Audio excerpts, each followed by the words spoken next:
Welcome to Two Arabs and a Podcast, a show with no limits, dating, business, martial arts, self-defense, and the life of two Arabs in America. Ladies and gentlemen, please welcome your hosts, the owner of Warrior Academy, the son of an immigrant, international traveler, black rank in Krav Maga, a jiu-jitsu practitioner, and Brazil's national champion. And of course, 2018 Self-Defense Instructor of the Year, a bodyguard and military combative instructors, none other than Fraz Azar. Joined by his co-host, Omar Aswan, the owner of Warrior Tactical Training, published author, doctor of criminology, world traveler, fluent in 4 languages, a military combat contractor, and a first-generation immigrant. The show begins now.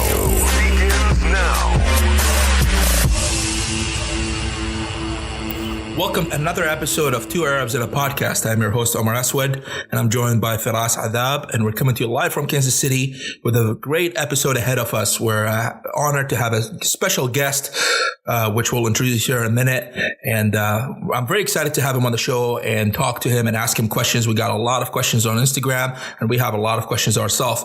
Firas, how's it going today with the mimosas, man? See, I'm laughing.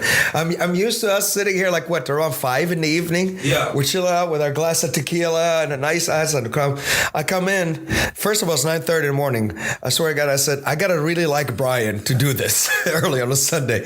I walk in and here's a plate of croissants, a large bottle of orange juice and champagne. I'm like, what the fuck is this? A date? And there's a candle right now.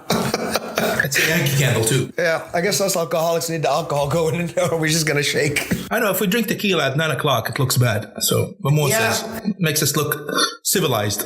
I think we're not functional alcoholics at this moment. No, we're not. Okay, yeah. We're not. So last episode we had Ben Jones for 2 episodes in a row. I think we got a lot of amazing feedback from people who are equally into the fighting community and to fighters, and also just outsiders who are interested in getting an insight into the fighting career of a UFC trainer. And it was amazing. And also we're very honored to get a lot of feedback from you guys on social media. We're still getting feedback about the dating one. I think that was a home run for us so far. Out of 8 episodes, that was the one. It's ironically funny that all the women are sending us messages.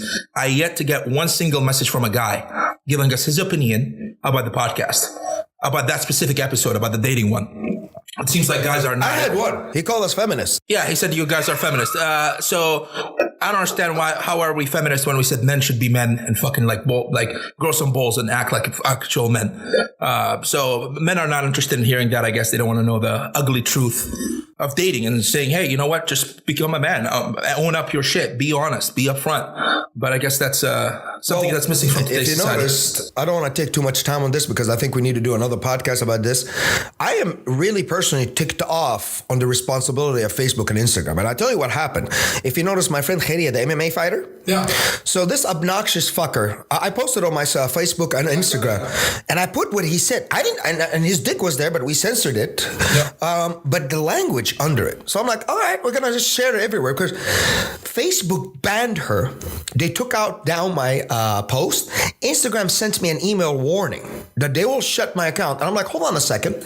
I shared what this guy sent her on your platform. But you're not banning him. Yeah. No, it is. It's bullshit. It's really interesting. And it was just like, like whatever, man. But I mean, this guy randomly just shoots this. It's just, I'm like, wow. It is bullshit. Facebook is very biased, in my opinion. When we had the seminar for the women empowerment in October, they didn't allow us to advertise. They didn't let me advertise. They didn't let you advertise. They wanted me to prove an ID out of my home address because I'm doing some kind of political movement. I'm like, it's not a political movement. We're training women in honor of October being Domestic Violence Month. But but I think it's very biased. But anyway, let's talk about social media. Yes. Today we have an amazing guest with us today. We're honored to have him. Brian Compton, who's coming to you live from O'Fallon. He's joining us over Skype. He's been into social media management for the last 5 years or so. He owns his own brand, BC Limited, which makes amazing glasses. They've been and custom shirts and other brands. And I've been waiting for the glasses, by the way, but they're always sold out when I go to the website. Well, you're doing like everybody in my fucking gym that doesn't listen to me. I post it immediately when it comes out. Yeah, I don't listen. Usually I'm drunk. Then I go like a week later and it's sold out. And I'm like, okay, crap, I missed my chance again. But Brian, how's it going today, man? It is going well, sir. How are we doing today? Good. Thank you for joining us so early in the morning. We blame you for it. Grown ass man. Early in the morning is 5 a.m. This is late morning for me. Oh my god. No. Early is 1 p.m. for me. That's when early. So you've been into social media management for the last 5 years. You started with Tactical Shit as an admin for them, and then became, in a sense, almost a brand ambassador, where you had your own link, your own code, where you basically advertised and sold their products for them. Is that correct? No, because you're horrible at definitions, to be honest. Here was the thing behind it. I met TJ at the gym just over 5 years ago, and was making fun of the fact that he always wore gun T-shirts and patch caps and other crazy shit to the gym. And I started out kind of busting his balls a bit and going, okay, well, what's your deal? And we then started speaking about things, and he offered me the gig. Hey, I'll trade you stuff for helping, run the page. So kind of started with that. And then into the next month, it went into, okay, well, how about store credit? Now, okay, well, how are we going to track my sales? The promo code was actually the original way of tracking sales. And because we had no trackable link, because Instagram was not allowing for that. So I always push people to shop.tacticalshit.com. Please use this promo code so I can build my first AR-15. Basically, that was my sales pitch. Then later, when Instagram allowed for the use of links in the bio, then that's when I was able to get a trackable link and everything else. But the promo code wasn't really so much the brand ambassadorship, because that would be doing through my own personal brand. And this was actually on the Tactical Shit page. So that was the business page. And the promo code was just for the use of the tracking of the sales. Sorry, technicality, but it's a thing. But yeah, started with that, and then everything, I don't know, slowly went downhill from there. So did you mainly use Instagram in terms to advertise for Tactical Shit, or did you use other social media platforms? I was the quote unquote Instagram guy. Instagram has been almost my sole platform for anything and everything I did. For Tactical Shit, they had their own team working Facebook. This was back when Instagram was still a little bit more in its youth, and definitely not quite as leveraged as it is now for the gun and tactical community. So I was the guy. I was the guy who picked up the page from his son, who was posting basically, here's some titties and guns, and made it more relevant and interactive. And then, 5 years later, we're almost damn near 100% shadow banned, and and Instagram hates almost everything that we put up, but it's still definitely definitely a presence within the firearms and tactical and 2A whatever Patriot community. Mm-hmm. Yeah, I think I met Brian first time. I didn't even know he was behind the tactical stuff till one day tagged me. We were friends already. I was like, dude, is that you? Or somebody just tagging my name? But I met Brian actually through social media. First, I bought one of his shirts off of Warrior Culture. And I was like, man, I like that. And I remember Jason from Warrior Culture, he told me about it first. He was like, man, this is all you. And I looked at it, I was like, man, that bomb skull thing looks amazing. And sure enough, I started. Then I came across BC Limited. And then I started reading all the stuff, and I'm like, man, this guy's cool as hell. So you had a lot of good, effective stuff. And on top of it, me and him kind of think alike, so that kind of got together really cool. But Brian, I got just a question here before we get into other questions. So you've said, I've read something about when we're going through your biography of things, I don't know, kind of slowed down after President Trump came in. And I'm not talking about anything political, but is there's a timing something went down with social media during it wasn't social media. I'm sorry to cut in the middle of it, but no problem. It wasn't social media so much as something called the Trump Slump. All of a sudden, nobody was coming for the guns. Nobody was going to take your gun. There weren't going to be any riots anymore. So I got what you're saying now. Okay. So because all of a sudden everybody was safe and sound and nothing was going to go bad anymore, nobody was buying anything. I mean, I would say that industry profits most when there is danger or when your Second Amendment's going to get pulled. Now, it's not to say that Donald Trump's not doing certain things for gun control, because he very much is. But if the feeling with everybody is that everything's okay because, good old Donnie's got the wheel and we're all good. So no one's buying body armor. No one's buying plate carriers. No one's worried about all the green tip ammo going away. So all these things that we're feeding into the fear with 8 years under the Obama administration are now gone. So do you think a lot of times the fear tactics are marketing strategy used by gun manufacturers to increase sales because I've seen it in the last couple of years under Obama, his last couple of years of his presidency, where certain companies, for example, you go to them and they say sold out. Is that a strategy where they're trying to say we're sold out, there's a lot of demand, and increase the prices, increase the fear that, hey, we're running out, buy now, versus a lot of availability and like everybody can buy anything? Because even the ammo, for example, under Obama went out. Like you go to Walmart and there's no ammo, but there wasn't really anything physically that affected the ammo shortage policy wise, at least not that I know of. So do you think that was a strategy used by gun manufacturers? No, I think it was entirely a tactic by the government to put out the possibility of gun control or gun restriction or ammo restriction, whatever it was. There was actually a bill that was introduced to pull all the green tip ammo off the shelves to make it not available for civilian use because it pierces body armor. So that was real. The making bump stocks and binary triggers illegal is real. Right now, there is a bill that's being introduced, I believe, through California to make the purchase of gun parts and 80% lowers illegal, which is real. So using these tactics, it's a sales pitch. Absolutely, it's a sales pitch. But the thing is, the government is setting up the game. You're just playing it.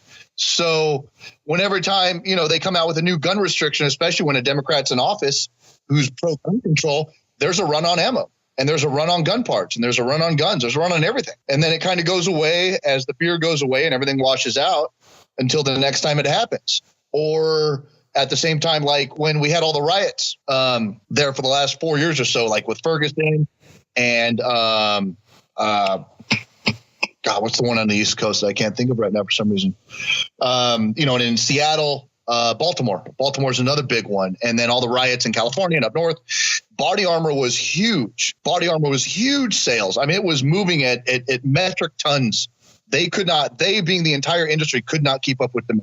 And then there was every time there's a school shooting, people go for the soft armor inserts into backpacks for their kids. Now, the thing is, you're shoving 3A soft armor into a backpack, making it a pound or so heavier for a smaller child to lug around, when the fact that most of the time when those idiots go in there to do the stupidity, they're firing rifles, and 3A armor does not stop a rifle round. So there's that. But it's everything that's used to kill or defend life does best under fear. That's the best marketing tool you can possibly use for those things. You know what, Brian? I agree with you. I'm talking about my business as well. I've been doing this teaching-wise 16 years, but running my own academy. I think I'm hitting my 5th year right now. And it is interesting how fear plays a role. Any freaking time in town, there's a news of some chick got dragged that got raped. Suddenly, we get an influx of emails and calls from women that want to train self-defense. During all the riot times, a lot of people started approaching me and my coach because they've checked our background. A lot of people did that. I mean, even the TV news, they do a better job actually than people sometimes. But I don't give the media too much credit. They're idiots anyway. But anyway, they will come and contact us because, we've worked in kind of situations when they came out with people rioting, going after, especially even in the books my coach even wrote. And I do agree, anytime that sound of fear, the business we're in picks up. And anytime everybody feel, okay, it's all right, it's safe, it just goes down. Like right now, everybody's feeling safe. It's all now, Omar. You're at my academy. Yeah. Have you noticed the number increase of women in general class? I'm not talking women class. Exactly. It's now the ratio is what, 50-50? Yeah, pretty much. We never had that. Have you noticed? No, exactly. Even I see that anytime there's a church shooting, there's a school shooting. They contact you. My request on my website for gun training and gun classes goes through the roof. Literally, I go from like 30, 40 requests per week to 400 or 500 requests per week.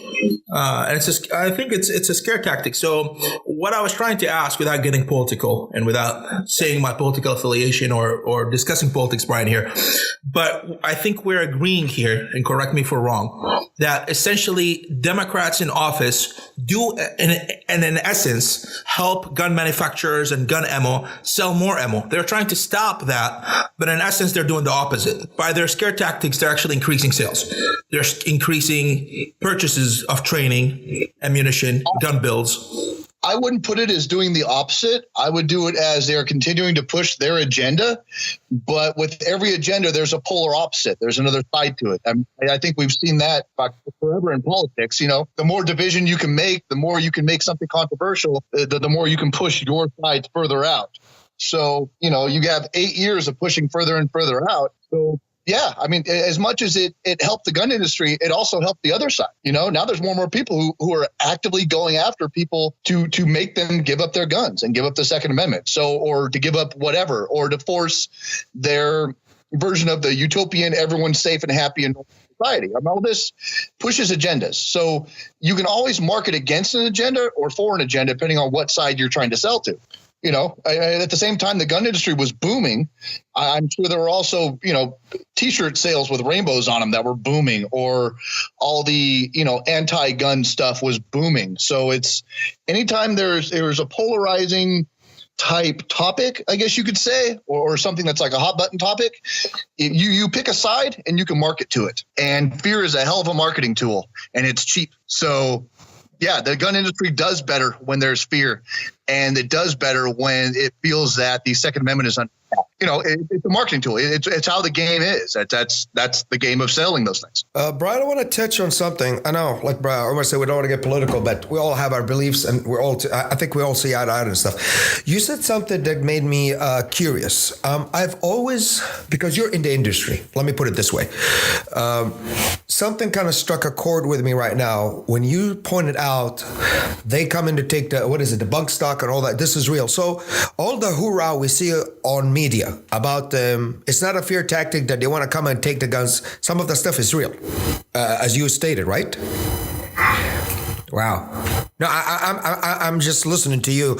I'm not contradicting anything. I'm just like, wow. I used to think it's just too much blabber. I didn't know they were that serious. No, I think the problem is with Washington, they're making policies, and you can see that. I'm not going to talk about guns in Washington.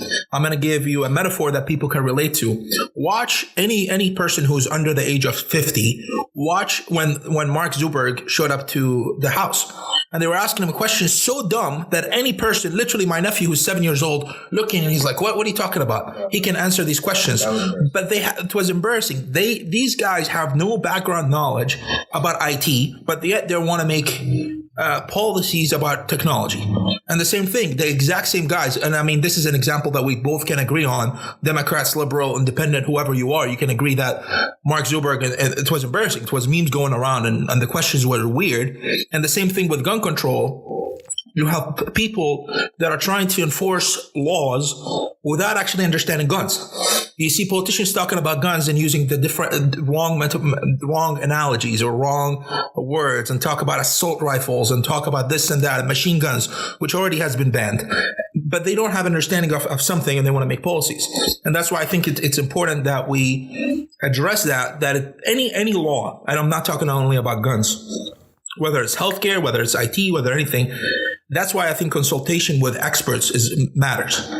Because if you consult with the people who actually understand the technology, understand what you're talking about, they will give you better advice on what to do than just trying to emotionally drive and make laws about something that you don't even understand what's going on. Like, I can't make laws and regulations about NASA because I have no understanding of NASA. So I would consult with somebody about NASA and be like, hey, explain to me what you think works better, and I will help you do your job. What do you think, So Brian? are you saying a politician shouldn't publicly say that they're going to come take all the guns? If you don't give up your gun, they should use tactical nuclear weapons to remove them from you? Yeah, that sounds retarded. You heard that guy for us? He said we're going to use tactical nuclear weapons against to disarm people and come for Hold on their a second. guns. Are you guys serious? Or are you guys No, talking this is shit? serious. This was in the news like yesterday. Go to the tactical shit page. I posted the. This guy's serious. Man, He's a politician who said- I keep up with stuff, but sometimes stuff in Washington has been really crazy that I don't. Yeah, he said we can enforce gun control. It's going to be a short war. We have nuclear weapons. What are they going to do? What does that mean? They want to bomb us? Like, what are you going to bomb? Like, Your country? bomb the Midwest, for Yeah, I example. mean, like, we're what are you all going to bomb the guns lovers. South? What are you going to bomb? Like any state that allows guns. You know, it's ridiculous. I think it's a point where it's getting ridiculous, and I see a lot of people talking about things they don't understand per se, and they get their noses stuck in it, and they don't have understanding or education to back it up, like that nuclear comment. So, Brian, social media. Yeah. We got sidetracked. Blame the Moasos. So you've been in social media. You started managing social media. So you have a pretty good understanding of social media, build branding, and utilizing social media for marketing purposes. So a lot of questions come to mind, and we'll address a lot of them. But first of all, how do you balance social media page from being a company's page to a personal page? Because I see two different polars. I see a company that is very personal, like Warrior Culture Gear, like your company, very personal. You're posting things that relate to people. You're commenting on people back. You're responding to people. And I see companies who are like, this is my product. I'm not going to say anything to you, and I'm going to keep it 100% quote unquote professional. We're not going to relate to you. I'm a product. I'm not a company. I'm not a person. So how do you balance the two? Well, there's varying philosophies and varying levels of getting personal with people. It depends on the business. It depends on what you're selling. It depends on the subject matter. I mean, it depends on a lot of things, to be honest. So, yes, some companies are going to go, look, here's what we stand for. Here's what we're selling. Buy one. And some people don't even bother with the here's what we stand for. Some people just go, here, buy one. Those are people that are sale-based. 100% sale-based. They're not looking to create a relationship with their customers. They're not looking to make any change or have a social or political or otherwise statement. They're just basically saying, here's our product X, buy our product X, because our product X is the best. And that's it. They're looking to make $1. And they'll use, paid promotion, ads, all kinds of stuff to sell product X. Then there's the polar opposite of it, which would be here's what my business stands for. Here's what I stand for. Here's the conversations we're going to have, and here's why we're going to have them. Oh, by the way, I represent these statements and my quote unquote culture by way of, for myself, apparel and durable goods, which contain images and phrases and quotes that are reflective of my belief system and the culture that I am building, and then there's everything in between. There's people who don't know how to do that. There's people who are trying to do both sides of things. There's, Bob in his garage who's printing stickers, who's, goes with the whole made in the USA, made, by my hands stickers. So buy a sticker, and people go, oh, yay, a small business, support them. But Bob has no clue how to convey why he's doing the stickers to anybody, or what the hell the bigger plan is, other than, Bob wants to get away from the wife and kids for a while under the excuse of making a few extra bucks selling stickers. Then there's the company who will make the statement of why they're doing this, or how they're doing this, and then go about linking that to their product, but they're never going to actually have that one-on-one conversation with a customer. So the personal relationship isn't there. They're selling, check out how cool we are, be like us. A Under Armour, a Apple, honestly, to bring it more local, supplement superstores and First Form, with the stuff that Andy Frisell is doing. So there's varying levels of where you're going to go with it, from I'm just trying to make a sale all the way down to the personal individual interaction but also having this very deep rooted culture, if that makes sense. So it depends on what you're doing and how you about running it. I mean, the selling a product page is here's a product and I throw money against it to get it in front of people, hoping to into a purchase. Or I'm going to talk to you about culture and subject matters and all this stuff. And by the way, here's something that I'm be selling. And there's all the stuff in between. So it kind of all depends, if that makes sense. So is there, in your opinion, is there a better way to do it than one way or another? I mean, I know there's different ways, but like, for example, let's talk about gyms, just because it comes to mind. You see a gym that is, for example, Faras's gym. He's posting things, he's relating to his clients, he's talking about self-defense, but very real. This is my life, this is who I am. I'm a real person, real in the community. This is what I do for the community. This is what I teach. I train hard myself. I'm out drinking. It's a very well-balanced and rounded person. Then you see another gym that posts memes that they get from Google all day, every day. They literally don't even post pictures of themselves. And they're like, here's a picture of something that is cheesy that I got off Google. Here's another picture with no hashtag, no caption, no nothing. And then I'm going to post a picture of us, but I'm going to be very sarcastic in tone and keep it sarcastically.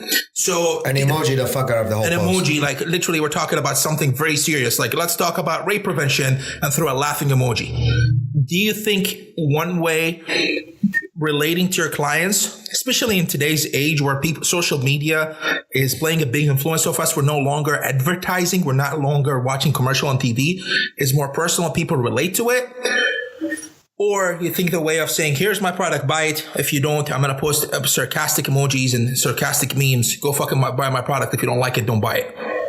Do you think, I understand there's two different ways to do it, but is there a better way to do it? Who's winning? Who's winning? In terms of what? Who's winning? In terms of dollars, in terms of membership, in terms of longevity. Who's winning? I think you already know the answer. Yeah. No, I know the answer. Yeah, I know, but I'm putting it out there. I mean, if we want to bash another gym, let's bash another gym. It's childish, petty, and stupid. You know who follows childish, petty, and stupid? Childish, petty, and stupid people. That is do you right. want to do business with those people? No. We understand. I mean, let's get down to what it is. It's somebody who's being childish and idiotic for the sake of gaining attention, like a child who throws a fit. That's what they're doing. No, is there a market for that? Absolutely. No, we understand, Brian. But they're not taking. And we understand. I own a company. Faras's owns a company. You own a company. We understand marketing. But a lot of the followers that we have are upcoming entrepreneurs. And they're looking up to me. They're looking up to Faras. They're looking up to you. And they're looking to other people. And they're saying, which one is better? The one that is posting memes is easier. It's less work. The one that is personal is more work. I have to actually expose my personal life. So there's two ways to it. So we're not bashing a gym. We really don't care about it. I'll bash the gym for you. Hey, Brian is an Aquarius like me. We're kind of vocal about this stuff. Let's cut through the bullshit. Who's winning? They're not winning. I can tell you they're not winning. I don't even know who the fuck they are, and I can tell you they're not winning. I can tell you they're not winning through longevity. I can tell you they're not winning through culture. I can tell you how they're making a couple bucks and they're staying open. I can tell you that because there are shitty little people in this world that will spend a couple bucks to hang out with other shitty little people in this world who want to be petty and be miserable together. And there is a market for that too. So good for them. But where's your legacy in that? Where's the honor in that? Where's the uplifting culture of building future warriors for that? Where's anything of any depth whatsoever? So the people who are into that will buy that product. So good for them. Go have your fucking mocha frappuccinos and talk shit with each other and be the joke of the martial arts community because you don't have any real people there. It's funny. You just don't. Brian just hit everything on the mint. I'll tell you about how I developed my business. And it's funny. He just said it. I mean, he hit every point. When I defected, actually, no, I got fired. I came in with a broken knee and that son of a bitch fired my ass. I was running the biggest classes and just tossed my ass when I was all broken down and shit. I came from Brazil. I tore the fuck out of my MCL, ACL, broke my knee, fractured. And I was like, holy shit. And on top of it, I was going, my wife at that time walked off on me and left me with my kid. I'm like, oh, nice. But anyway, the one thing I knew in my heart, I was like, I need to get to the roots of real shit. And it's just like Brian stated, I was like, I'm a very cool guy. I would laugh and joke, but I take this shit really serious. Like, I train and my students see me train and I'm making them train. I'm not going to some fat guy to pull his gut up, put a black belt. I was like, I've done my time. You guys got to be under my feet doing push-ups and all that kind of bullshit. Yeah. So I specifically, if you notice, I chose a gym in downtown because what I do is realistic self-defense and it's urban. It's street shit. I'm at the suburb, and for Sally with her kid Johnny and Tommy coming in to do some weekend karate or, martial arts nurse daddy daycare shit going on at my place while I'm teaching adults. I mean, you've noticed, Omar, you walked in my gym. Everybody walk in my gym, they're like, yeah, it smells and looks that there's a beating goes down here. Yeah, it does. It looks like war. And it's that's the thing. And Brian already said, what Brian stated is like, it's about being petty and stupid. And yeah, you get those people, but he's like, do you want to have? That's no longevity. I have students that have been, look at Rolf, my black belt. He's been with me now hitting 13 years. Wow. I got students that I've been training, like Steven. I call him my other kid. He's with me since he was 14. Wow. You've seen him. He's a grown-up man right now. Yes, and I think basically to recap Brian's answer in a politically correct way for our listeners, that being personal and being real and genuine will get you more business, more results than being fake, shallow, and just posting memes and posting sarcastic shit and keeping your brand as far as possible from people. And I think we see the results. Like, you see the results firsthand with your students. I see it with my gun classes. Yeah. Brian sees it with his brand. We see it firsthand, and we see the outcomes versus somebody who might not see similar results at all when they're just posting memes on memes on memes on memes on memes on memes and just being sarcastic assholes all day long. I think personal relates. It's easier for somebody to relate to a brand and stand behind it. First form, and I'm glad you mentioned it, is I think revolutionizing the industry of supplements. And I'm not sponsored by them, not endorsing them. They're a shitty company. Don't buy their products. Go buy NutriAuthority. But seriously, I think they're doing it in a way where you see people very proud and passionate about saying, I'm first form. I am first form. You see people who are standing there, they're no longer talking about protein powder anymore. They're saying, no, it's a way of life. I am a first form. I'm a first form athlete. And they're not even sponsored by these guys. But they made it in a way where it's the cool kid club, where everybody and their mother now, every girl showing her ass on Instagram says, I'm sponsored by First Form, even though she's not. Really? Yeah. They made it in a way where it's the cool kid club. And they're no longer saying this is a good protein. This is a good pre-workout. This is a way of life. And I think that's why they relate to people. They made it a way of life. They made it very, it's in a sense it is, but it's better. I think it's better marketing than saying, here's a good protein, go buy it among 1,000 other proteins. You got a question for Brian, right? Yes. It's a comment and a question. I'm going to go ahead for Brian. First of all, for our audience, I hope we're going to put all the information about Brian's pages, and I do recommend you follow. I like I said, I'm not blowing smoke to the guy's ass because I like him and he's a friend of mine, but seriously, he's one of the guys that I've said it time. I've led you to read his stuff. Yeah. Like when Brian puts a picture, you look at it, but then he'll put the quotes and the stuff he wrote under it. It's like you said, when he says originality and being real, I think if you're a real person, you can relate to it. I like a lot of his memes, not memes. I don't know. I don't call them memes. It's posts. I mean, yeah, that's not right. Posts, especially when he talks as a man way when it comes to relationships and how he looks at his woman and even at work. I mean, there's a lot of stuff he said. It resonates with me, and I think a lot of people. My question to you, Brian, how much time you put in to do that for your post? You're very active at that, and I'm like, wow, man, this guy keeps up. And let's be honest, we're all human, and we work, and you have family. There's times that you feel like you want to bash your head at a monitor just doing this stuff. There is no time for anything, but you make time for what's important. I will put it that way.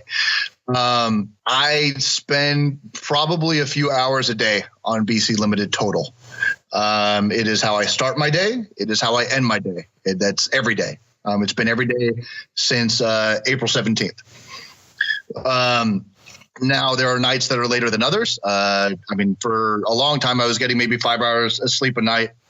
of 5 hours of sleep. And then every once in a while I would crash and sleep about 10 or so hours. And I found that was bad for me. So I was trying to sleep a little bit more. Well, except for the past 2 nights that I've slept 5 hours a night, but glasses came in. So there's work to be done.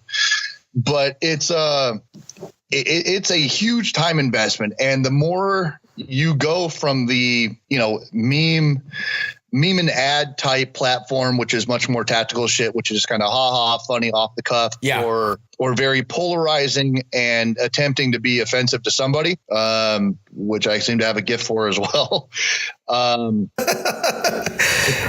It takes a lot, and it's not that I always have the words in me to put down. Like I attempted to write a couple times this morning, and just, as I had the idea and I start to write, and then ADD kicks in and I'm off fucking somewhere else, and I lose all my words. So yeah, I mean, there's even times I've spent, an hour and a half on 5 sentences.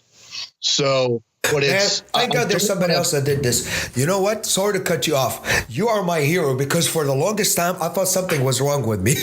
I literally sat in bed, and you're a married man. I'm in a relationship. I was staring at the phone. My girlfriend gently kneeled close to me, and I don't know, the way she grabbed my neck, I'm like, uh-oh. I'm gonna get it. She's like, honey, you're staring at the phone for the last hour and a half. I didn't see you type one thing. What's going on? I literally looked at it. I was like, I don't know how to answer that question. I was trying to put a comment on a post I did, and I just stared at it. Every time I type it, I delete it. I type it. So you go through that process too, Brian, don't you? I've written paragraphs. I've written complete paragraphs to the point where not only is the amount of space on the post taken up by words, but I have written off on like an email or something to cut and paste later into comments the rest of my thought. And I read the whole thing and I just think, what the fuck am I even talking about right now? I'm fighting battles in third world countries. I'm, talking about love and romance and how to be a father, and then fucking donuts, and I'm just like, wow, that has nothing to do at all. I was talking about not only working harder, but having direction and all these other things. And all of a sudden I'm talking about donuts. I fucking, okay. No, not all that goes. So yeah, I've had some weird moments of writing, and then I've had other ones that it's just, I'll see a picture somewhere and immediately the words for the picture come to mind. And as I put the words on the picture, the entire script comes to mind. And honestly, those are almost all about my wife. I'll be entirely honest about that. The easiest thing I can possibly write about is the relationship I have with my wife and how we interact, and everything she does for me.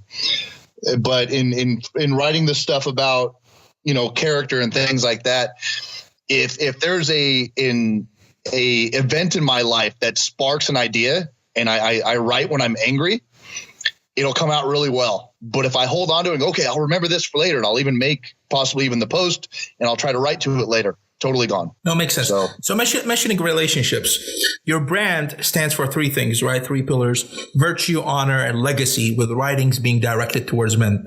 So why men? Are you sexist? Do you hate women? No.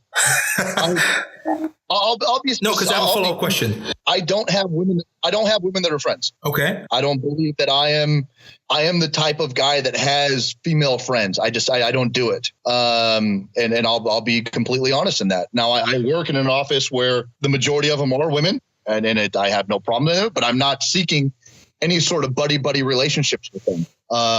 My relationship to a woman is my wife, and that is as far as that goes. And I cannot speak for women because I am clearly not. So the female perspective at best would elude me. All I can do is speak to my thoughts and my side of the story and how I do things. So the idea that or the odd fact that close to 20% of the page is female following it is kind of a surprising to me, but my wife says it's not, because there are women who my thoughts resonate with, and they either see that in their significant others or hope for that. So that's kind of, I guess, how they showed up, but I'm not writing to them. I'm writing to my wife and sharing my thoughts so that other men can understand or see the words to feelings that they have yet to define, if that makes sense. It does. Because I've heard a lot of guys that, wow, you just put into words what I've been attempting to say to my wife for 5 years, or I've felt this about this girl forever, and I haven't been able to put 2 words together to explain to her this feeling. And here you've done it, where you see, you can see it in the posts, how many guys tag their significant others on those, or some chick they're hoping to talk to someday. Hey, more power to you. If I can help you out, close the deal, then you go ahead and close it, buddy. But it's every time is I'm writing to my wife. It's kind of like I'm doing something just for her, but happen to be doing it in a public forum so other people can see it. No, it makes sense. And I didn't mean the question to be offensive, because I have a follow-up question. That's why I asked the first question. Not offensive at all. I'm going to try a little harder than that. The follow-up question is, do you have a hidden agenda with your brand where you're not beyond selling products, but you're trying to reshape and recreate that image that we share in common, that we agree on, me, you, Firas, we all agree on it, and that's why we have a podcast about men in today's society moving south, and we're trying to bring back some of the good qualities of men, and what does that actually mean? Do you think that's what you're trying to do? I'm not concerning myself with the failures of other parents, schools, political agendas, and everything else that tries to undermine what I would define as proper characteristics for people in general, to be honest with you. But instead, I'm sharing my version of it without influence of all these other things. I've talked to my wife about this a few times, and we're kind of in agreement. I don't have competition. I don't see these other versions of how to do things as competition, or other businesses as competition, or anything else as competition. I do what I do, and that's it. I don't look to what's the other side of things. What are they doing? What's their definition of this? How would they do that? I don't care. I truly don't. I know what my son comes home with from school, and I know there's a lot of stuff I don't agree with. So I teach him my way of doing it, what I believe in, what I treat to be the true and correct way, and what my wife agrees with. So it's same thing for my daughters, So it's not that I'm looking to society and going, wow, it's the emasculation of men and the of men and the hatred of men being real men. Is it there? Absolutely. Yes, it is. Have I seen the little gender queens run around all fruity tooty, fresh and fruity, and all, talk about sensitivity and everything else and scared of their own shadow? Yes. Do I feel that this is a danger to our quote unquote, American culture?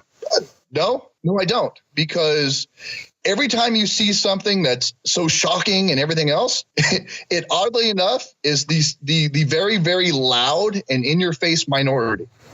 A very small group that's obtaining a lot of attention because they're so drastically different from what everybody else thinks. You would be stupefied how for every one crazy neutered guy who's out there calling every man a woman-hating psycho, there's 500 of us standing there scratching our heads who are the silent majority, middle-of-the-road, common-sense guys going, what in the fuck is this guy on? And that's the reality of it. I don't think there's a neutering of men. I think there is a teaching in schools of being softer, kinder, gentler. And everyone was a winner for a very long time. And when reality comes and hits, you have what's happened to the millennial generation and generations after that, where they were taught all this. And now they are slowly picking up the fact that is not reality. Yeah. And as much as I love bashing, the balls of millennials and everybody else for all their hypothetical shortcomings, that's the next generation. And these are the people that we need to bring up to speed. Even the ones that, are refusing to do so. I mean, it is everyone's responsibility to bring everyone back to reality. So yeah, there's the very loud minority who loves the attack on men and masculinity and everything else and calling it toxic masculinity. Whatever. It's not a concern, and I don't think anyone's really in real danger, to be honest with you. So what does the virtue, honor, and legacy in your brand stand for then? What are you trying to accomplish from that? Virtue is what I believe the definition, part of the definition of a man. What are the virtues of a man that make him better than the average person? And I'm not seeking for the average. I'm not seeking for even the top 25%. I'm challenging myself all the time to be of the best possible quality I can be in every aspect of my life. And I get angry with myself to the point of scaring certain people in my house sometimes. But I hold myself to a very high standard. I hold myself to a higher standard and higher expectation than I possibly could. So I am bringing that style of virtue to the table, going, look, this is what you should do. And if you don't know what the definitions of these things, find someone who is reflective of these things and emulate that until you can figure it out yourself. And honor, you being in the service and everything, and you guys doing what you do, I think we all have a clear understanding of what honor is. Yes. And I think we also have a clear understanding of possible situations or environments when honor needs to be suspended, because the honorless do not sometimes, what's the right way of saying this? Are not such a gift. So it's like times when in the medieval times they would say they were suspending chivalry, right? So maybe there's at times we spend what I would call humanity for the sake of setting things right again. But generally speaking, honor is honor, and I think we have a clear understanding of that. And legacy is basically what are people going to say about you when you're gone? Or are you even going to be a whisper, to anyone after you go? And I don't want to be a whisper. I believe there is a version of immortality that people are not embracing or understand most of the time, in that your immortality is found in people speaking of your deeds and your words after you're gone. And I want my deeds and my writings and such to echo. And through that, I will find my own immortality in it. And I will find immortality in the words and actions of my children and of their children. And I want generations long after, my children's children to still remember me. That is a goal of mine. So I'm attempting now to set the foundation by building something beyond just being another guy who goes to work from 9 to 5 and then comes home and does good by his family and everything else. And then there's nothing wrong with that lifestyle. I think that is a just and honorable way of living. And if that brings you happiness, so be it. Awesome. Because happiness is honestly, let's be real, that's the end game. It's not anything else. It's happiness. That's what we're all in it for. And if you don't have that, you don't have anything. So my part of my quote unquote happiness is building legacy. And through doing what I'm doing, I'm teaching my children, you don't have to be for lack of a better term, a slave to a 9 to 5 business where they tell you what to do, how to do, and when to do in exchange for a little bit of money and the quote unquote illusion of security because you have a job for somebody else. Yes. You're employed for somebody else. They're giving you this in exchange for your life 8 hours a day, 5 days a week. No, it makes sense. I think I want my legacy to be my butt pictures on hump day. As like the million girls on Instagram, they post pictures with their literally nude, with their just ass showing, and they're like, "See my progress?" I'm like, "No, I don't see a progress. I just see your ass." And I'm trying to. What are you trying to do? You're gonna show us your ass? No. I'm making fun of the girls on hump day. But I got confused. Sorry, got concerned. I got a little bit concerned because you want to leave a legacy on hump day. I was like, what are we gonna have to see now? No, I'm joking around. But you've seen all the girls on Instagram on hump day, Wednesday, they literally wear pictures. They post pictures now. It started with thongs and now it's like fully nothing, like literally no thong, no nothing, and just showing their ass on Instagram and But on their profile, she loves Jesus. Yeah, I called the girl out. She's like, I love Jesus, very disciplined, churchgoer, this and that. And she was pasting pictures fully nude, like literally not wearing anything. I was like, I think Jesus wore clothes, by the way. I don't know. Oh, no, the best one is only God can judge me. Oh yes. Exactly. Well, God probably think you're a whore, so put it away. Pretty much. Oh, Brian, he just sees the same way we see it. Brian, couple of things I got here. First of all, that whole, I just have to do a comment. The honor and legacy, it is strictly, this is so true. I mean, a lot of people don't have their eyes on that. I call it the eyes of on the prize, and a lot of people think it's the money. Money is good. I say that every day. I need money to keep doing what I'm doing. But the same as Brian, when I did my academy here, I want to leave a place that people understand, you know what? That son of a bitch taught me stuff. The son of a bitch changed my life. That guy showed us, like, I literally have members when they travel, and I'm talking about members going all the way to California, moved, that will, till the day, they will go to big gyms and all that, send me a message and say, you don't understand how I miss that atmosphere of that brick wall gym and hearing you yelling at us and beating our asses, but your kindness and humbles and the attention you give to us, I never seen it anywhere else. And I'm talking about a student, and I'm not going to talk about the guy because I also have a respect to the guy that runs that gym. He's a legendary guy in the gym, in our business, but it's that touch. And it's that, you know, man, what are you doing this for? And it's just like Brian said, you know, if he does it to wake up people about certain stuff, this is why I do what I do, the same thing. And truly, Brian hit the point where I don't think people understand that term, legacy. And I think in terms of honor and legacy, to me, from a business perspective, yes, I see a lot of times businesses, we think often of what can I get? Whether you're a brand, whether you're a gym, whether you're selling anything. Like, for example, a lot of gun companies in Kansas City, people who I compete with or not compete with, or even gyms, it doesn't matter what you sell, even if you're selling shoes. You think of, what can I get? How much money can I get for this? And instead, my philosophy and your philosophy, and that's why we're friends and we agree on a lot of things, is what can I give instead of what I get? The get will come there. I know when I give something to society, money will come. But my goal is, what can I offer?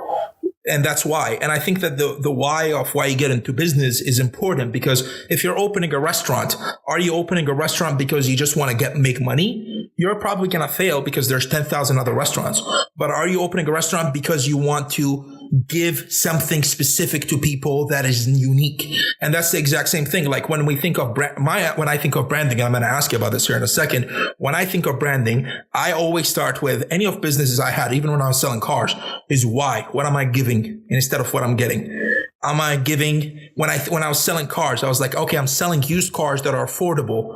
What I'm trying to give is give a chance for somebody who cannot afford to deal with dealerships to go buy a car. Wait, hold on a minute. So you were an Arab selling used cars? Yes, I was. Very shady.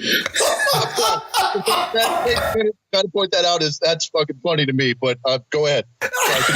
No, it is. So I think about, no, it is funny.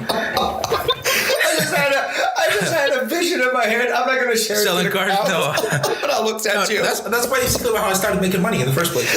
But especially when it said very shady. I was transported back to Downey, California at an Audi used car dealership talking to this one guy about a car.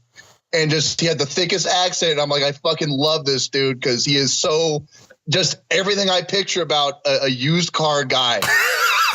Now, I'll tell you. I just had a moment. I'm sorry. Go ahead. No. I'll tell you something funny about actually selling cars. My signature was when I posted. Before then, there was no Facebook Marketplace, so you post to Craigslist, and I post as a private seller, not a dealer. But people always, like my friends and even my brother, he's like, how can I find the cars you sell? I said, I put a specific keyword in the ad that nobody understands what it means. And it gets people asking questions. That's why they call me. Like legit people would call me about the car just to ask that specific question. I say spiritually clean. What? Spiritually clean. Spiritually clean. Yeah. Nobody knows what that means. And people call me. They're like, excuse me, I'm trying to buy that car that you're selling. It has 250,000 miles. But what does spiritually clean mean? And my answer is, it means because these are government cars. I'm buying them from the government and selling them to you. Spiritually clean, I can guarantee that nobody has sex in the car or done drugs. You buy a car from somebody else, and I always tell, even I sold a couple of cars when I tell people. But how do you guarantee that shit? Because I'm buying it from police departments. Like I hope the cops are not doing lines of coke in the car. I'm gonna say, how the fuck you know that? I don't know that, but I'm hoping now. But I sold the car to a man one time, and I told him the same thing. Would you want a car to put your son in the back seat, knowing that somebody was fucked in the back seat and there's cum stains, or there's coke, right. Or would you rather buy a car from me that is guaranteed to be spiritually clean? The only thing that we listen on the radio is the Bible and teachings. He bought the car, but I think back to my point.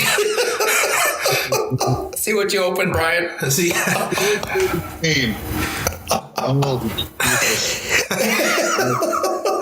need to make a shirt for you. Spiritually clean, man. I'm not going to say about that. gosh. I'm speechless. No, but I think a lot of times, and I'm seeing this with trending, even a lot of, I was talking to a comedian friend of mine. He's the stand-up comedian. And he said the difference between him and other comedians show up and they say, here's my material. I just want laughter. And instead, he's like, what can I give you? I'm giving you something beyond laughter. I'm giving you a good time. I'm giving you a good experience. And I think a lot of times branding, and I see that even with your brand, maybe you don't call it that, but you're not offering what can I get for a shirt. You're actually giving an experience. When people follow you on social media, they're getting relationship advice. They're getting manhood advice. They're getting cultural advice. They're getting a lot of things. You're giving beyond just a product. Yeah. So do you think branding is important to focus on that aspect, or do you think I'm totally crazy off the wall about giving and actually you should focus on what am I getting for my fucking product and call today? Well, and that's what I was speaking to earlier, between the having a why and talking about the why you're doing what you're doing and what it stands for and how you're trying to do it and everything else. And then kind of, oh, by the way, we are conveying this message through these items as almost an afterthought. I'm not asking you to buy anything. I'm sharing with you ideas. So yes, I believe that having that why and being clear about the why and discussing the why and giving is because you're building brand. You're not trying to make a sale. And it's two very different things. Building brand is an idea that is basically symbolized by a set of words or a word or a picture or something, because a brand has a flag, for lack of a better term, and your flag is your name, your logo, whatever. That's part of your flag. But the brand is not a product. The brand is an idea. The brand is the feeling, the whatever that's associated with that flag. It has nothing to do with the product in and of itself, unless you're selling dildos, in which case then you're just selling dildos. But anything for there's a whole culture associated with that, as long as you can build that strong and have a very clear definition of that, then all the rest of it comes. And you build brand by speaking to your culture, by sharing your culture through pictures, through words, through whatever, you don't talk about martial arts academies without showing people getting their ass kicked, I mean, basically you have to show it. You have to share what you're doing. You have to then speak over that and going, this is what we're doing. This is what we're attempting to accomplish. You're never once saying, come join so I can beat your ass too. You're saying, this is what we do here. This is what we speak to here. This is how we do things here, So you're talking about your culture. You're not selling your culture per se. You're sharing your culture. And by sharing that, you're giving and then offering to them, hey, this is it. If you think about this, maybe it's something we can start talking about. And then you start having the conversation. And sooner or later, that conversation is going to lead to, hey, I noticed you have this. Would you mind if I buy one because I like what you stand for? So you're eventually going to get to the what, but the why and the how are the most important. So that is branding to me. You need to share the idea. No one buys anything just because it's a cool looking whatever more than once. It's just a sale, and you're never going to live in the game if you're just having another sale. You're another jackass on Amazon FBA, pawning products from China then. Congratulations. Nobody cares about you. But people who see the bomb skull know it's me. People know it's me for years. And I've slowly been building that through the various avenues that I have. I'm just to kind of bring full circle on things. So in the starting of BC Limited, it gave me the opportunity to speak more to my flag, to provide additional identity to my flag, to then share with people through my writings my ideas on a broader range of subjects, and then to bring people in to my world through speaking about the relationship with my wife and my kids and why I do these things that I do. By the way, I still have some t-shirts and shit. Hey, man. All right. So I want to jump in. It's funny. We always put out, have you noticed, Omar? Like we always put out, hey, we got a guest coming, and we put Brian's profile, and we got a lot of questions. I have to go through a bunch of them because some of them are wasted time. I mean, there's some, I don't want to disrespect people, but we're kind of really too honest here on this podcast. And literally I looked at some, I was like, you're fucking kidding me. I'm not going to even ask Brian that question. That is a dumbest shit I I ever hate when seen. people say there's no dumb question. There's definitely dumb questions. There's definitely a dumb question. You There see me is. in class. I remember I had a guest, and God respect him. I will never speak bad of this man. He's a great martial artist, but he said, "There's no dumb question." I looked at my students. I was like, "You dumb motherfuckers, ask me a stupid shit. I'm gonna knee you in the face." There's no dumb question, you should respond to the emails I get. I had a lady ask me if I have an introduction to handguns. If it was 8 a.m. No, it was 4 p.m. She asked me, it's 4 p.m. or 4 a.m. I said, yeah, it's 4 a.m. We're meeting at a strip club. We're going to do it in the back. Like, what do you think, lady? Why would I do a class that late? All right, before we get distracted and Omar goes on a binge about complaining. All right, Brian. So I got a bunch of questions here. I think, Omar, you have some. Yeah. So we'll do a back and forth? Sure. I think, okay.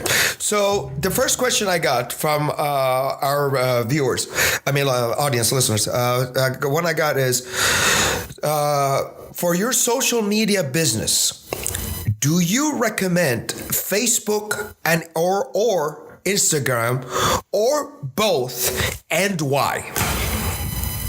Both, and Twitter, and YouTube, and any place else you can put something where you can gain attention. Because social media as a business is about gaining attention. It's all about attention. That's the entire game.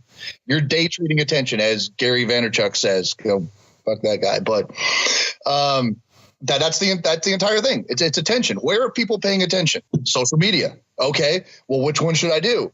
Social media. Which one is not the question. It's you do all of them, and they're all a little bit different. So you have to try to do all of them as they are. Do well at them. I don't do well at Facebook. That's why I go fuck Facebook. But that's me being an asshole about it, not embracing Facebook. I don't think. Sorry to cut you off, Brian. I don't think you're being an asshole. I didn't mean to interrupt, but I want to tell you something. It was just this comment me and Omar have. I noticed. Okay, I built my business off of Facebook, and I think it reached its limit locally. Instagram boosted me national wise, by the way, and it gave me a professional reach.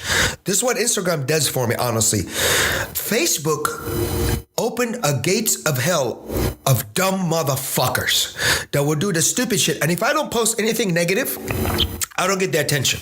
I mean, I got my own page, which is a lot of it family, friends, students, and close martial arts colleague of mine. But I'll use Umar as an example. A couple of years ago, when he was a shithead, before he became a human being, he was just young and dumb doing stupid shit.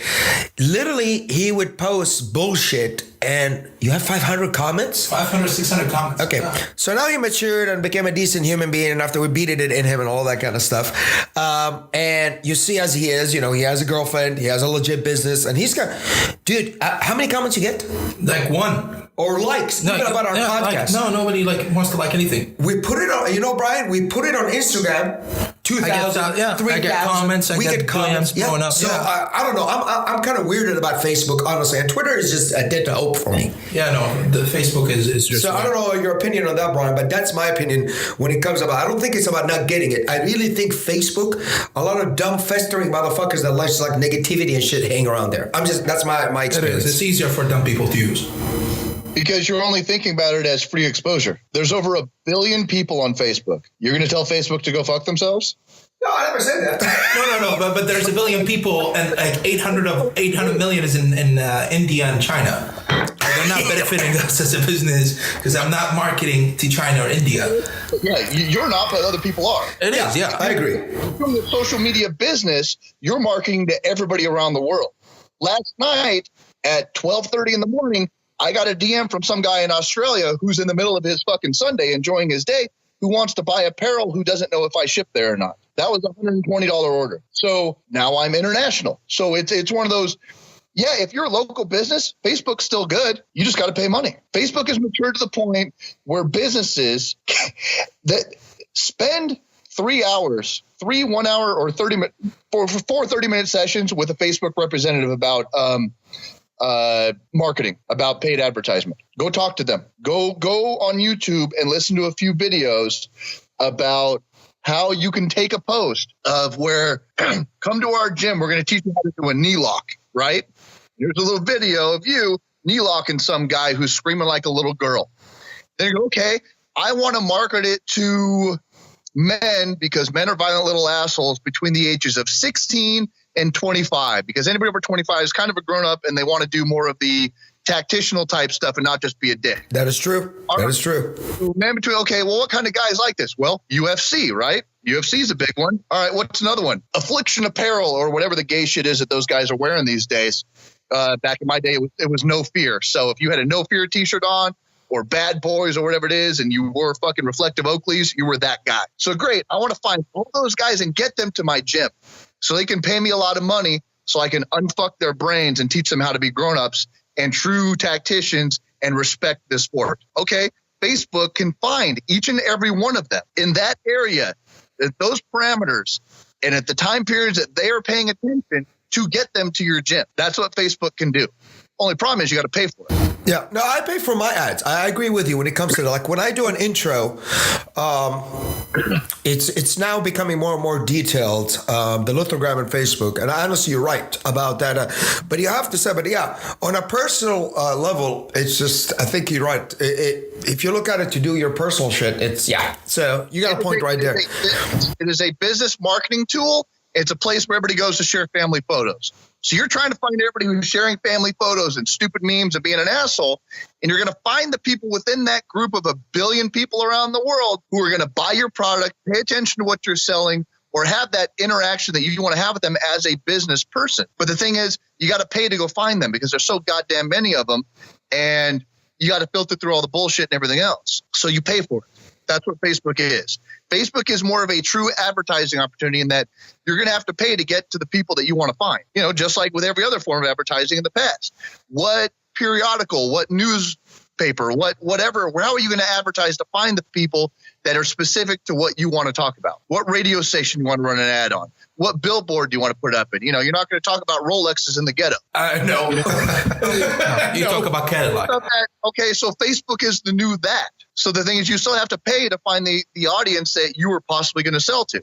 Only thing is, Facebook is so incredibly specific that you can find that one person in that one city at that one time period who's going to come and spend the money on the one thing that you're selling. Okay, because so before your phone, let me finish this thought real fast. Sorry. Your phone is a collection of everything that you say and do. Yes. Literally. I mean, everyone's listening, and everyone's listening for the sake of marketing better to you. So consider Facebook being that. You got to pay to play. Instagram, there's still some hope because it's still kind of young. Yeah. Now, as Instagram continues to mature, Instagram's going to be just like Facebook. It's a pay to play. See, I don't have the issue about the pay, to be honest with you.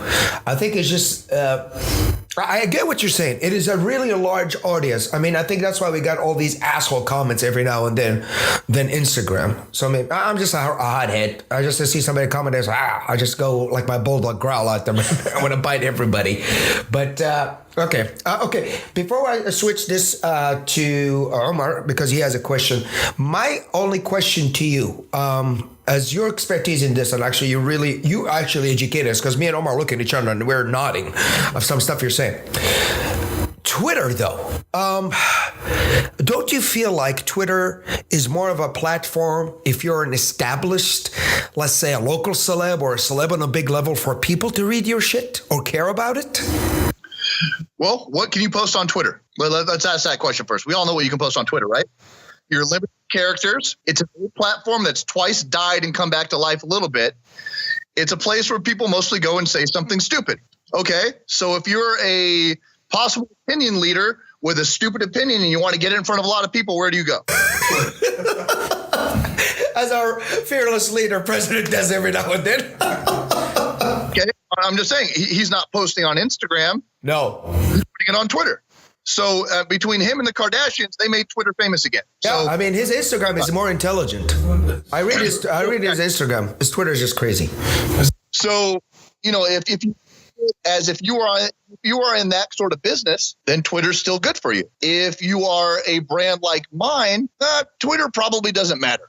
Yeah, as much. Yeah. I mean, do you still do it? Yes. Do I do it? No, because I'm impatient, and I'm honestly equally as impatient on Facebook because I still have a bit of an ego about where people know me versus where people don't know me, and that is something that I am still trying to overcome in the overall scheme of things.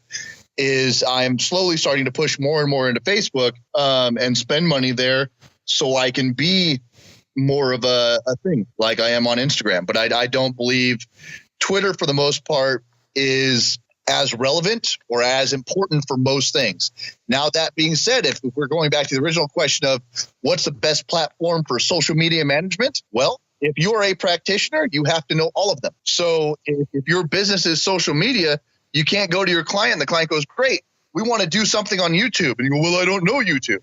Well, then you're not a social media management or marketing company, are you? You're a guy who jerks off on Twitter, on whatever platform you think is the best, and you try to sell that as being the all-inclusive everything, where it's not. I don't see tons of kids between the ages of, 2 and 13 watching other kids playing video games on Instagram. Yeah, that's a multi-million-dollar industry on YouTube. Yeah, no, I agree with you to an extent. I think there's different demographics in each platform and different expectations from the people on different platforms.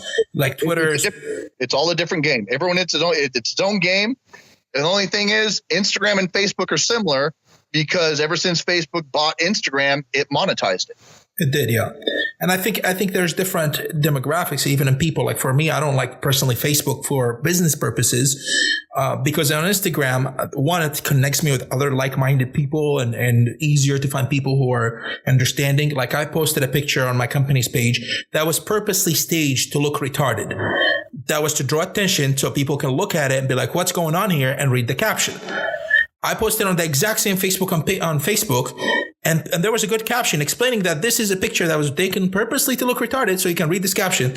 And I got like 60 people commenting, this looks retarded. I'm like, did you even read the caption? No, they didn't. They just jumped into conclusion. I'm like, that's why I don't like Facebook, because on Instagram, people see something retarded and they're like, hold on, this doesn't add up. Let me see what's going on here. Versus just on Facebook, they see a picture and they start commenting without even reading what just happened. I'm like, did you even read what just I said?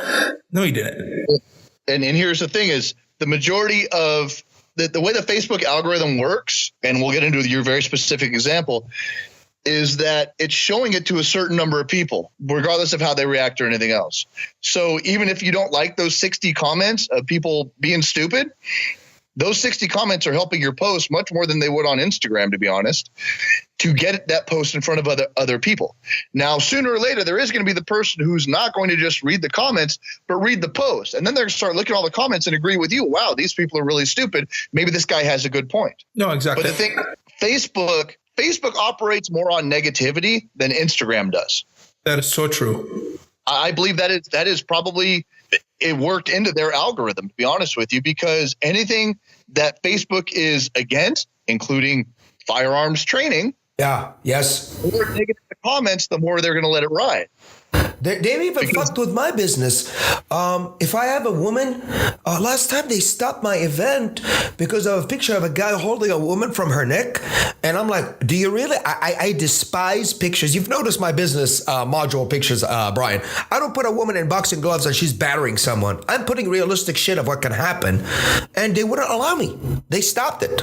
I couldn't do it. And it infuriated me so bad. Somebody got fucking butt hurt. Oh, there's a woman being choked. I'm like, really?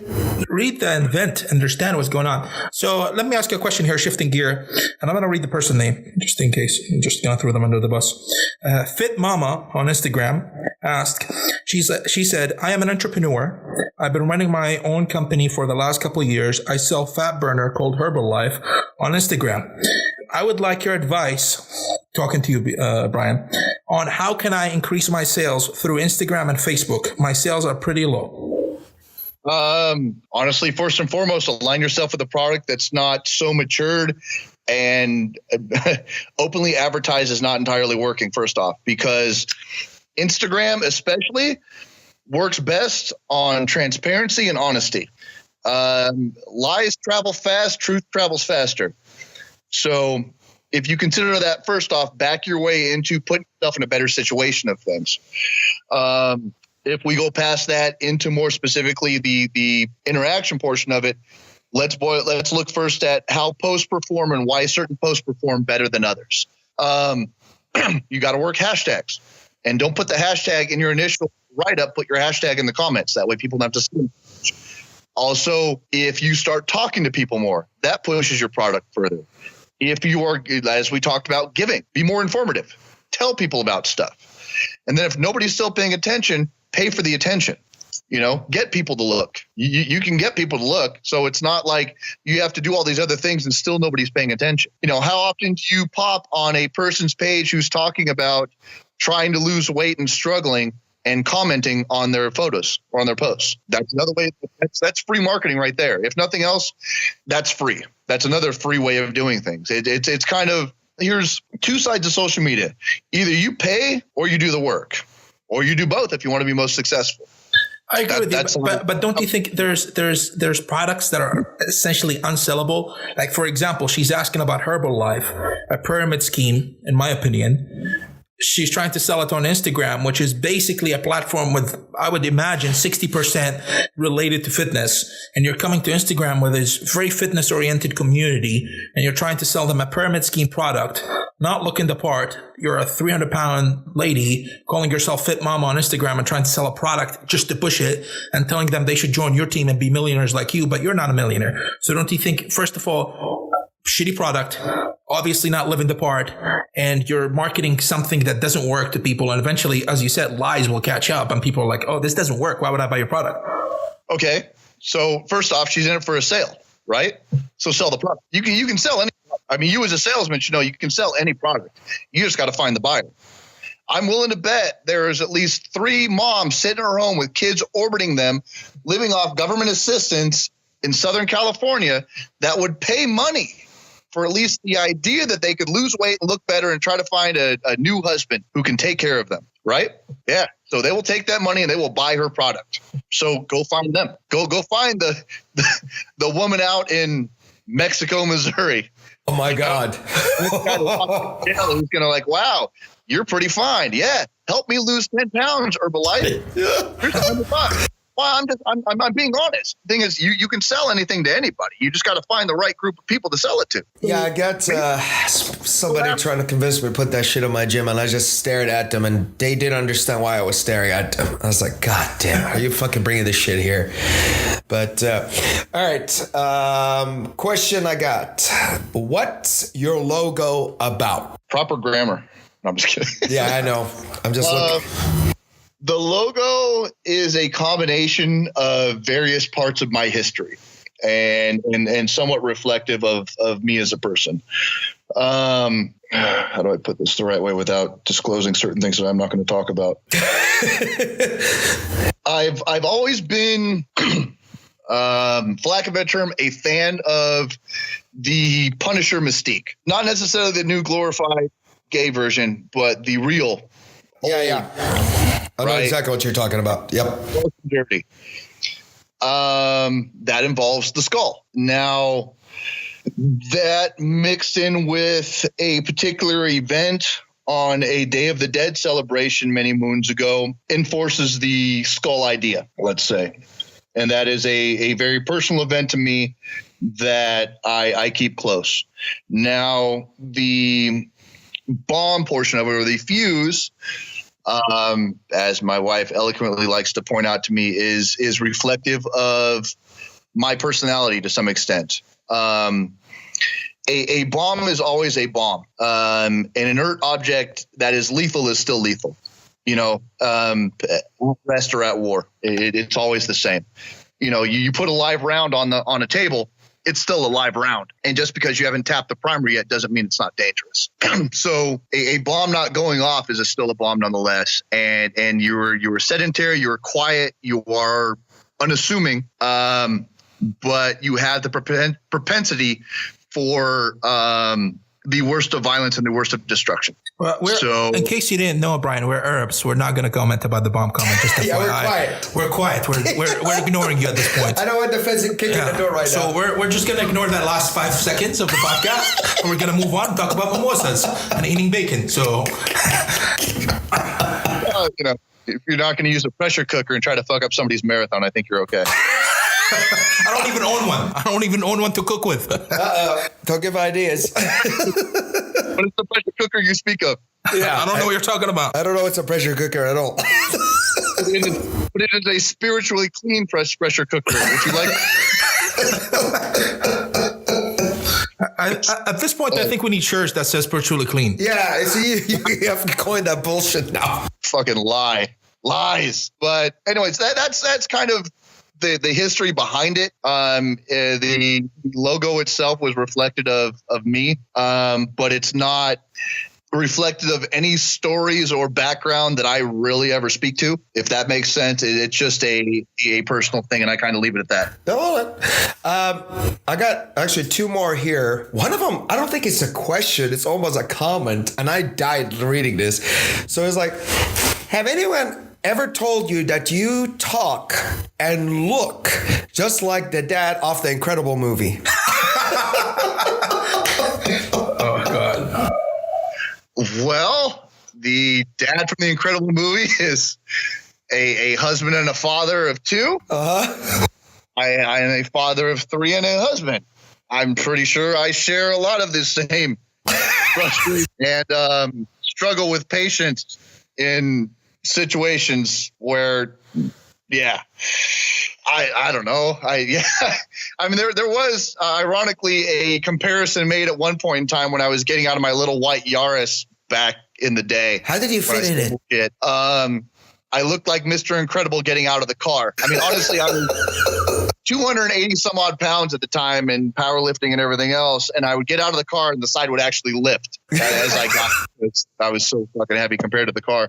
And I once, back when I was still just kind of starting to date my wife, she made the comparison, and I took a picture of myself while sitting in a cubicle at the office and put it next to a picture of Mr. Incredible sitting in his cubicle at his office, and people lost their mind. I did that post, 3-4 years ago or so. Yeah. I mean, I saw this and I just envisioned, I was like, holy cow, it is him.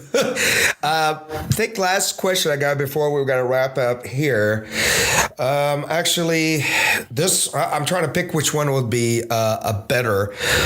Actually, I can break it in two quickly. Okay. The one question says, do you help local businesses other than, I don't understand, but they're trying to get to, but basically, let me sum it up because this is like all over the place, but basically what they're trying to ask, can people hire you to help them do their branding on social media, or you're stuck with the company you're working with? Well, I own BC social media group, so I help anybody. And actually, I'm freely assisting a local gym in House of Pain build brand, promote, and attempt to create a cross promotion opportunity where I don't directly try to push their apparel, because they have a completely different line that is just House of Pain apparel that's been around for 15, 20 years. Yeah, I've seen that House of Pain around too. Yeah. Right. But through indirectly pushing and promoting the gym is reflective of the brand. The brand is branched out into apparel by the apparel. So yeah, I mean, I work with a number of companies varying in size and, product type and things like that. I started in the gun and tactical industry, but I have somehow also gotten into the gym and fitness and all that kind of stuff industry as well. Last one I got here is just quick. What made you decide to launch the BC shirts and brand merchandise? Well, I started like we talked before. I started with the why, like the what I'm going to do and why I'm going to do it. And the only really pending question I had at the time was, well, how am I going to turn this into a business? What is going to be my what? Am I going to sell freaking self-help pamphlets? No, I don't consider myself an expert in anything, to be honest. And I was attempting to figure out how does one monetize such a thing? And I have always been a big fan of, T-shirts and hats and whatever else. And it's stuff that I had available to me as friends who were already in the industry. So people that could help me figure out how to go about getting shirts printed and getting hats done, and who the hell does the graphic design work and all these other things. I had those people in my life. So that seemed kind of like a natural way to go about it.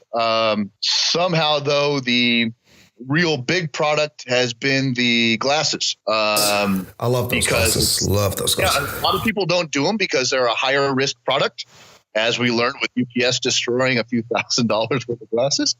But to that end, I was able to salvage some that I'll let you guys know are coming out as blend drinkware Black Friday weekend. Nice. So that's going to be awesome. Omar, now a big chance to get some glasses for cheap, buddy. Good to know. So follow-up question before we'll let you go. Black Friday, obviously this is going to post on Tuesday. Black Friday being 2-3 days away from the podcast release. What are you having so we can link it up?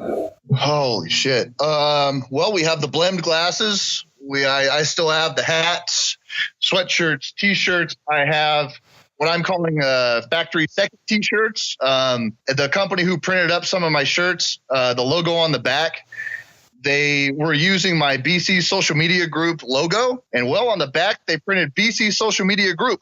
That's all. And I was like, this is not the BC social media group fucking shirt, man. So how are we going to fix this? What we ended up doing was it's the exact same shirt as the Strength is a Choice shirt, but on the back, there's the bomb skull, there's a BC, and we put a black line over social media. That's the only difference of this shirt. But because that shirt doesn't meet the promised product, I did not sell them as the promised product to anybody, but I will be putting those up as a discounted shirt for Black Friday weekend as well. So we're also launching the new shirt, Fear is a Choice, or I'm sorry, not Fear is a Choice. Fuck, I'm looking at two different shirts. Fear is a Liar, which is actually a favorite Bible verse that my wife likes. So we're coming with that one Black Friday weekend. And then I'll also be putting up the pre-order of the neck shirt that is one of two. I actually haven't decided yet, but we have a few things coming up. It's not going to be some crazy huge liquidation sale, but it will be good. And it's going to be something that it's going to be an interesting balance between running the sale and answering customer queries and everything else with spending some time with my family. So we'll link up the link to it.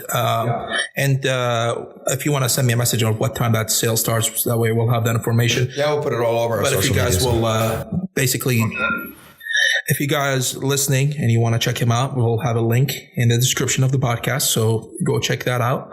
Also, we have other links for Warrior Culture gear. I truly recommend, by the way, his glasses. I have all the collection. I was so bummed. I fucking messaged him at 2 a.m. I was there. I broke it. I'm like, oh my God. And I was like, hey, BC, are you coming up with another one? Then I looked at the time. I was like, holy fuck. I text this guy at 2 a.m. and I'm drunk. I was like, this is stupid. That's how much I like those glasses. And what time did I answer? At that time too. Yeah, wow. That's customer service right there. Guys, you should message him at 2 a.m. and expect an immediate response. He's going to come and kick your ass, man. We'll put his phone number too, so call him if you have questions about the order. Brian, I have nothing to do with this. It's him. I'm joking.